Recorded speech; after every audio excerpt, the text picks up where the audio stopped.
Siddhartha convent స్కూల్లో ఘనంగా స్వతంత్ర దినోత్సవ వేడుకలు. మల్కాజ్గిరిలోని సిద్ధార్థ కాన్వెంట్ హై స్కూల్ గురువారం పాఠశాలలో 78వ స్వతంత్ర దినోత్సవం అత్యంత వైభవంగా నిర్వహించారు. ఉదయం ప్రార్థన ప్రారంభమైన విద్యార్థులతో కలిసి ప్రధానోపాధ్యాయుడు జి విఘ్నేష్ భారత జాతీయ పతాకాన్ని ఎగురవేసిన అనంతరం అందరూ కలిసి జాతీయ జెండాకు వందనం, జాతీయ గీతం pride and glory of the national ను ఆలపిస్తూ 4 ఇళ్లకు చెందిన విద్యార్థులు డ్రీమ్ బీట్ తో కావత్తు చేశారు.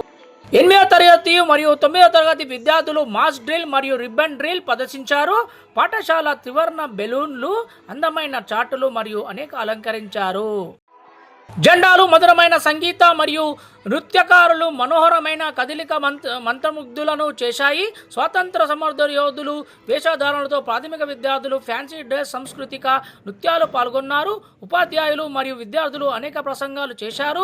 పాఠశాల మొత్తం స్ఫూర్తితో సజీవంగా మారింది. దేశభక్తి విద్యార్థి సమిత ఉపాధ్యాయులచే చక్కగా శిక్షణ పొందారు. ప్రతిదీ చాలా చక్కగా నిర్వహించారు. పాఠశాల దేశభక్తి ప్రతిధ్వనించడంతో ఇది గొప్ప రోజు. విద్యార్థులందరికీ మిఠాయిలు మరియు కారా పంపిణీతో కార్యక్రమం ముగిసింది.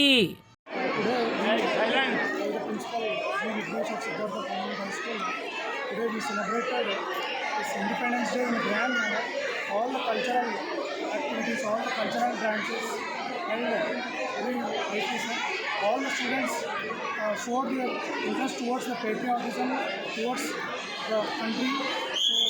So the mass drill, all the dance performances, group performances, everything, the flag, ribbon drill, whatever it is, all students actively participated. And today we showed the importance of this Independence Day. Sir. Thank you, sir.